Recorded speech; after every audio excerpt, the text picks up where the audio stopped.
ఒకప్పుడు ఒక కొలనుకు దగ్గరలో ఒక కాకి నివసిస్తూ ఉండేది. అక్కడకు దగ్గరలోనే ఉన్న ఒక చెట్టు మీద ఒక హంస కూడా నివసిస్తూ ఉండేది. హంస రోజులో ఎక్కువ సమయం కొలనులో ఈదుతూ గడిపేస్తూ ఉండేది. కాకి ఎప్పుడూ తన శరీరం రంగును గురించి బాధపడుతూ ఉండేది.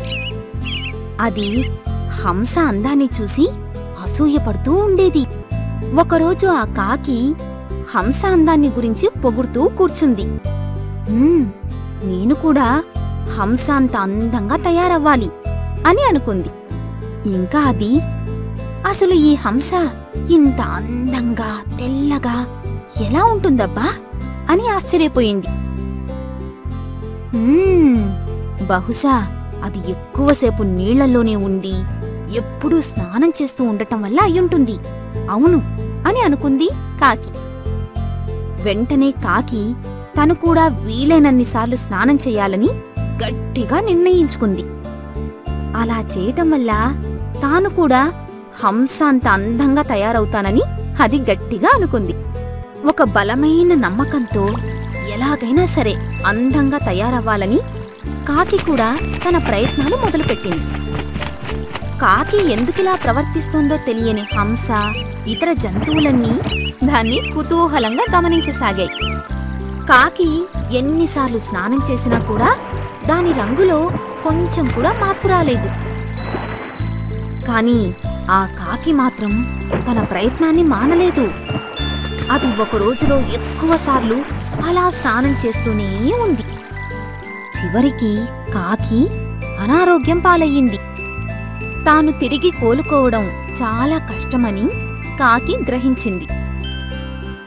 చివరికి తాను చేసిన తప్పు ఆ కాకికి తెలిసి వచ్చింది. ఇలాంటి పనికిరాని పనిని ఆపితే కాని నా ఆరోగ్యం బాగుపడదు. అయినా నాకున్న దానితోనే నేను ఆనందంగా ఉండాలి అని తెలుసుకున్నాను అంటూ కాకి తనలో తాను పశ్చాత్తాపపడింది. అప్పటినుండి ఆ కాకి ఉన్నదానితోనే తృప్తి చెందుతూ సంతోషంగా జీవితాన్ని సాగించింది. కాబట్టి ఉన్నదాంతో తృప్తి చెందు. ఒకప్పుడు ఒక గ్రామంలో ఒక కుక్క ఉండేది. అది ప్రతిరోజు ఉదయాన్నే గ్రామస్తులు తమ ఇంటి వెనుక పారేసిన ఆహార పదార్థాలు తిని జీవిస్తూ ఉండేది. ఒకరోజు అది ఎప్పటిలాగే ఆహారం వెతుక్కుంటున్న సమయంలో దానికి ఒక పెద్ద ఎముక దొరికింది. అప్పుడది ఆనందంతో దాన్ని తీసుకొని ఇంటికి బయలుదేరింది.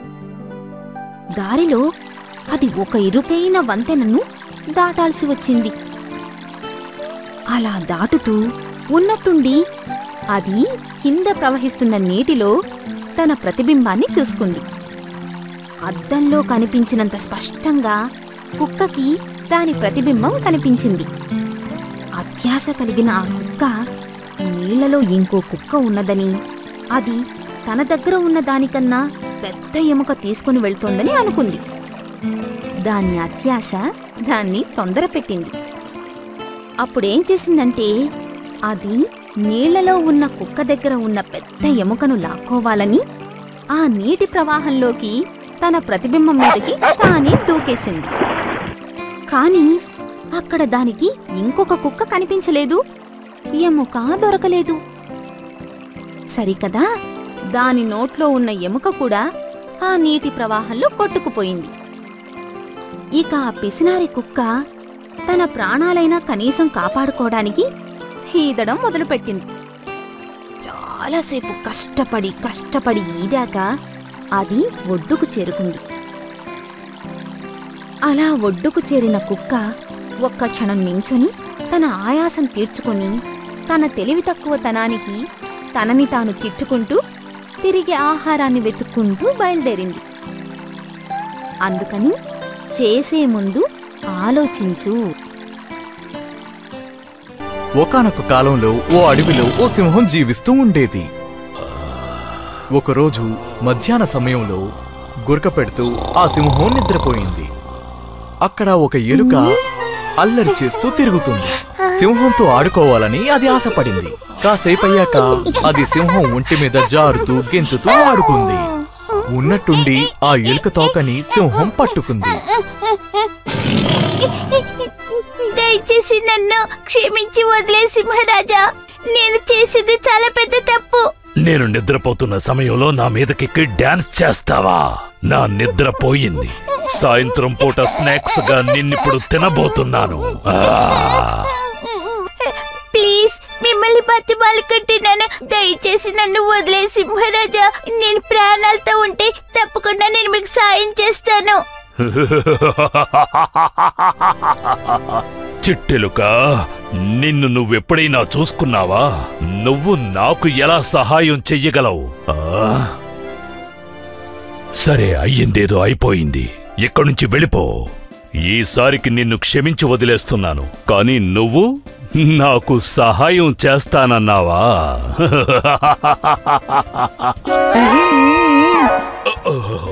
సహాయం చెయ్యండి. ఎవరైనా వచ్చి నాకు సహాయం చెయ్యండి. సహాయం చెయ్యండి. సహాయం చెయ్యండి. ఎవరైనా వచ్చి నన్ను కాపాడండి. కాపాడండి.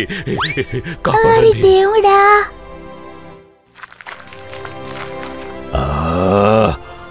నువ్వా చిట్టెలుక? ఎలుక తన చిన్న పళ్ళని ఉపయోగించి ఆ వలని కొరకడం మొదలుపెట్టింది. వలలో చిక్కుకున్న ఆ సింహం ఆ తర్వాత బయటపడింది. ఎలుకని చూసి ఆ రోజు తనని హేళన చేశాను అని బాధపడింది. ఈ రోజు నుంచి మనం మంచి స్నేహితులుగా ఉండబోతున్నాం. ఈ రోజు నుంచి నేనెవర్నీ తక్కువగా చూడను. ఒకానొకప్పుడు ఒక అందమైన చిలక ఒక చెట్టు చివరి కొమ్మన నివసిస్తూ ఉండేది. దానికి ఒకే పోలికలు ఉన్న 2 చిన్న పిల్లలు ఉన్నాయి. ఒకసారి తల్లి చిలక గూటిని విడిచి ఆహారం కోసం బయటకు వెళ్ళినప్పుడు ఒక వేటగాడు చెట్టుపైకెక్కి గూటిలోని చిట్టి చిలకలను పట్టుకుని తన సంచిలో వేసుకున్నాడు. ఆ పిల్లల్ని సంచిలో వేసుకునేటప్పుడు ఒక చిలక పిల్ల తెలివిగా తప్పించుకుపోయింది. వేటగాని చేతి నుంచి తప్పించుకున్న మొదటి చిలక ఆ దారి వెంట నడుస్తూ వస్తున్న ఒక సాధువుకి దొరికింది. అతడు ఆ చిలకని తన ఆశ్రమానికి తీసుకుని వెళ్ళాడు.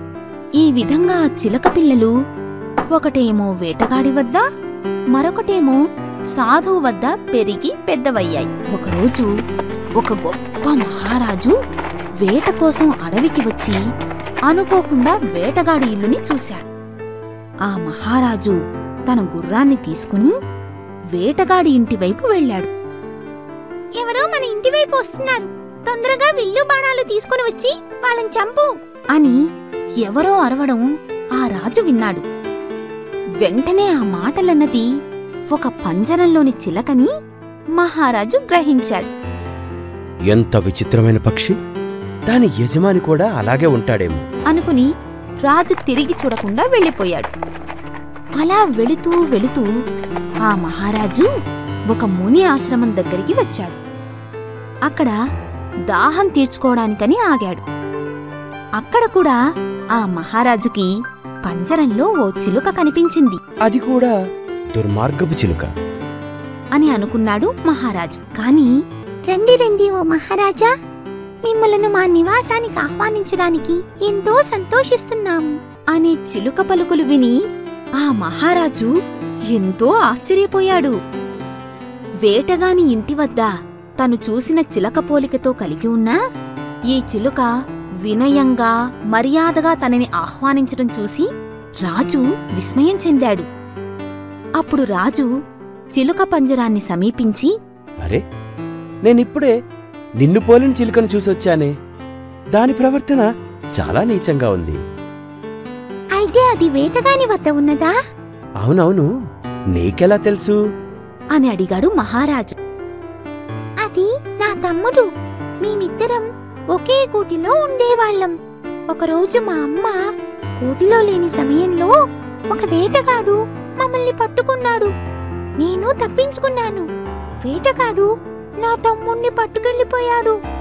దాని యజమాని నీచమైనవాడు కాబట్టి నా తమ్ముడు అలా తయారయ్యాడు, కాని నా యజమాని అలాంటివాడు కాదు కదా అని ఏడుస్తూ చెప్పింది చిలుక. ఆ సమాధానానికి రాజు ఎంతో సంతోషించి సాధువుని ఆ చిలుకని పొగుడుతూ వెళ్ళిపోయాడు. సజ్జనుల సహవాసం సత్ఫలితాలను ఇస్తుంది. చాలా కాలం క్రిందట యమునా నదీ తీరంలో ఒక చెట్టు మీద ఒక తెలివైన కోతి నివసిస్తూ ఉండేది. నదిలో ఉండే ఒక మోసకారి మొసలి రుచికరమైన పండ్లను తింటూ ఆనందంగా ఉంటున్న కోతిని గమనిస్తూ ఉండేది. ఒకరోజు ఆ మొసలి తన భర్తతో, "ఈ కోతి అన్ని రకాల చెట్ల నుంచి రుచికరమైన పండ్లన్నింటినీ తింటోంది. నాకు దాని గుండెకాయ తెచ్చిపెట్టగలవా?" అని అడిగింది. అయ్యయ్యో, అది సాధ్యం కాదు అని తన సమాధానం చెప్పింది మొసలి భర్త. అది చెట్ల మీద ఉంటుంది, నేను చెట్లెక్కలేను అంది. అప్పుడు ఆడమొసలి, బుద్ధి తక్కువవాడా, ఎందుకు నువ్వు ఏ పని స్వతంత్రంగా చెయ్యలేవు అంది. సరేలే, జాగ్రత్తగా విను, దీనికి నా దగ్గర ఒక ఉపాయం ఉంది అంది ఆడమొసలి. ఆ ఉపాయాన్ని గురించి బాగా చర్చించుకున్న తరువాత మగ మొసలి కోతి దగ్గరికి వెళ్లి, ఏమండోయ్ కోతిగారు, నాక్కూడా 4 మంచి రుచికరమైన పళ్లను పడేస్తారా? దాందేముంది, అలాగే తీసుకోండి అని 4 పండ్లను కింద పడేసింది. ఇవి ఈ నదికి అవతల ఒడ్డునున్న చెట్టులోని పండ్లంత తీగా లేవు. వాటి రుచి నువ్వు చూడాల్సిందే. అవి వీటికన్నా చాలా తీగుంటాయనుకుంటున్నాను నేను అంది. అవునా, అవి అంత తీయగా ఉంటాయా అని కోతి నదికి అవతల వైపు చూస్తూ అడిగింది. అప్పుడు ఆ కోతి, నాకు అటువైపు వెళ్లాలని ఉంది, కాని నేను అవతల ఒడ్డుకు దూకలేను, ఈదలేను. నువ్వేం బాధపడకు, నేను నీకు సహాయం చేస్తాను. దా, నా వీపు మీదకు దూకుదూరా అన్నది. అప్పుడు ఆనందంతో కోతి మొసలి వీపు మీదకి దూకింది. నది మధ్యకు చేరిన తరువాత మొసలి నీళ్ల లోపలికి మరీ లోపలికి పోవటం మొదలుపెట్టింది. అప్పుడు భయపడ్డ కోతి, నీటిలోకి ఎందుకు పోతున్నావ్ అని అరిచింది. ఇదిగో మిత్రమా, నేను నిన్ను నా భార్య దగ్గరికి తీసుకెళ్తున్నాను.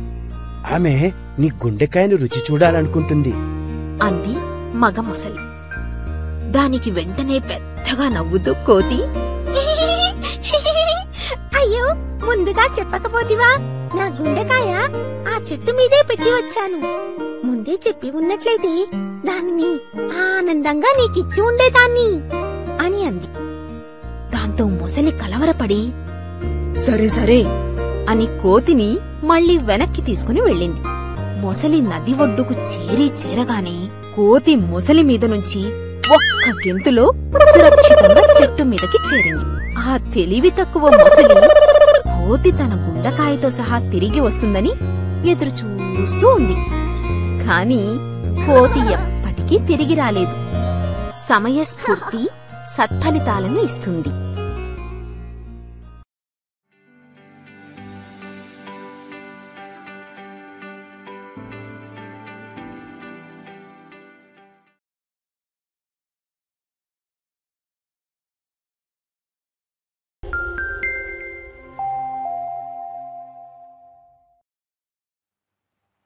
మరిన్ని వివరాల కొరకు మరియు సందేహాల కొరకు మా హెల్ప్లైన్ నంబర్ను సంప్రదించగలరు.